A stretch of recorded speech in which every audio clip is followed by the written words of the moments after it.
you've been paying attention to the gun bully segment that we've been doing with this wind and weaponry AR-15. We've done tons to this thing. Of course, we've never cleaned it, keep that in mind, but we've never lubricated it. We've thrown it in a pond. We've thrown it in a block of ice, frozen it solid for 3 days, taken it out, fired it when it was cold, and got it hot to where the barrel was smoking. I think last week we threw it in mud. Now, it did kind of malfunction a little bit whenever we threw it in that mud, but let's think about this now. If you go back and look at some of the video clips, we had little pieces of shell, like road shell, that was in that mud. And when we took that gun down, we found some tiny, tiny pieces of shell around that bolt area in the carrier. And that's what I'm pretty sure probably didn't allow that thing to cycle properly. The last thing we want to do with this weapon is we want to simulate similar to what Iraq and Afghanistan's desert would give us in terms of sand.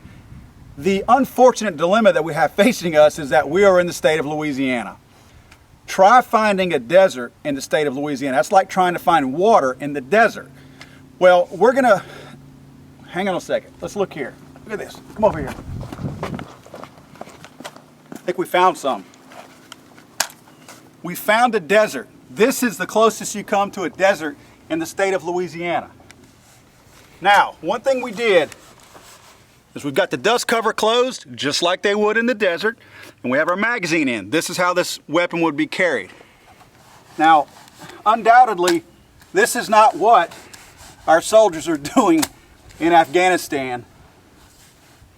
I find it hard to believe that this is how they treat their weapons. This is something that saves their lives. This is probably not happening over there. Obviously, we're taking it to the extreme.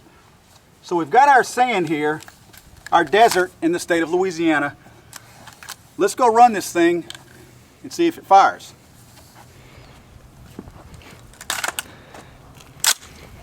Strip the around okay. Sand's still coming out of it. All right, let's give it a shot.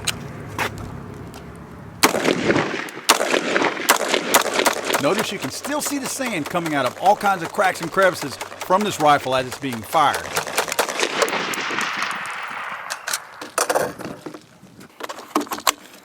Another magazine in it.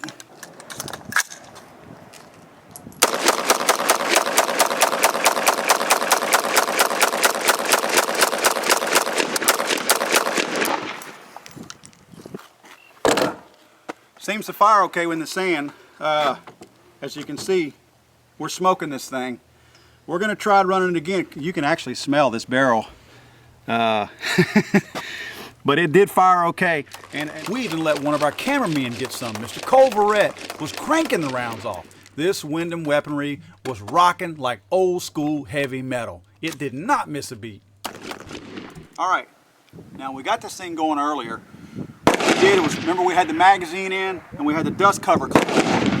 This time to simulate, I guess you would consider it another possible real world scenario. We're gonna leave it open and throw sand on it. That's gonna obviously encourage some to get into some areas that it probably doesn't want to naturally go.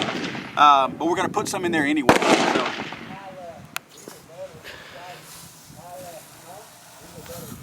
All right, let's see if this thing, if that affects it in any kind of way. Naturally, we're gonna, see a good bit of sand in there.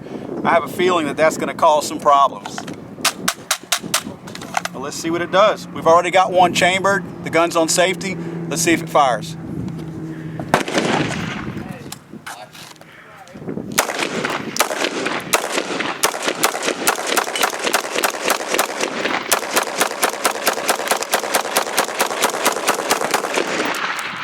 Of course this is not Afghanistan, and of course this is not a real desert. This is Louisiana. But clearly sand placed purposely in areas that it's not supposed to go in an AR-15 does not inhibit the functionality of that particular rifle. No problems.